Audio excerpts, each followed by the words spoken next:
For I am the least of the apostles, not fit to be called an apostle because I persecuted the church of God. But by the grace of God I am what I am, and his grace to me has not been ineffective. Indeed, I have toiled harder than all of them. Not I, however, but the grace of God that is with me. Therefore, whether it be I or they, so we preach, and so you believed. 1 Corinthians 15:9-11. At the very beginning of the church's history, there was a man named Saul. He wasn't a follower of Jesus. In fact, he was the church's greatest nightmare. We first see him at the death of St. Stephen, the first martyr. As the stones flew, the executioners laid their cloaks at Saul's feet.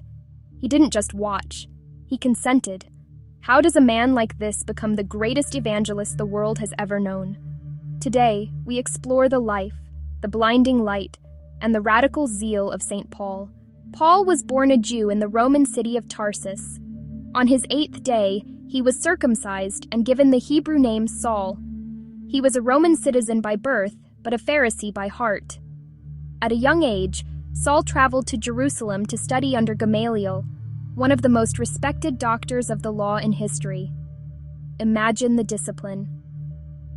Saul studied the 613 laws of the Torah with meticulous care.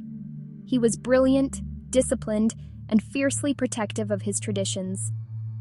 When Jesus of Nazareth began his public ministry, Saul was in his early 20s.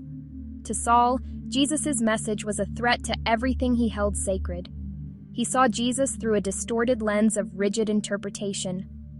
When Jesus was crucified, Saul believed the problem was solved. But when the apostles began to preach the resurrection, Saul's zeal turned into a violent crusade. Saul wasn't content with just protecting Jerusalem. He received letters from the high priest to hunt down Christians in Damascus. He wanted to bring them back in chains.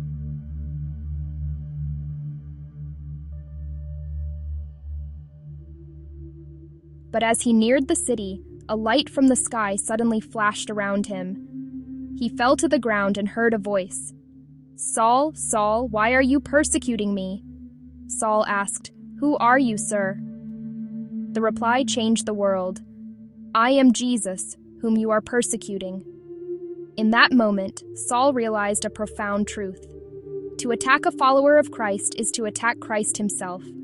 Blinded and humbled, he was led by the hand into Damascus. For 3 days he sat in darkness. No food, no water, only prayer, pondering, and the total shattering of his former life. God called a disciple named Ananias to go to him. Ananias was terrified. He knew Saul's reputation, but Jesus told him, "This man is a chosen instrument of mine. I will show him what he will have to suffer for my name." Saul was healed, baptized, and began a new life.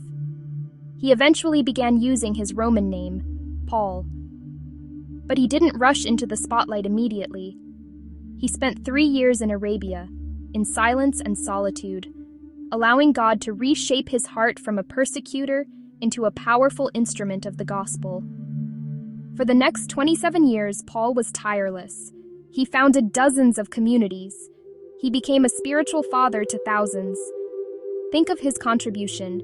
At least 13 of the 27 books of the New Testament are attributed to him. Our theological foundation, our understanding of grace, the church as the body of Christ, and the power of the cross, rests heavily on the letters Paul wrote to the communities he loved. But this mission came at a staggering cost. Paul wrote to the Corinthians about his journey.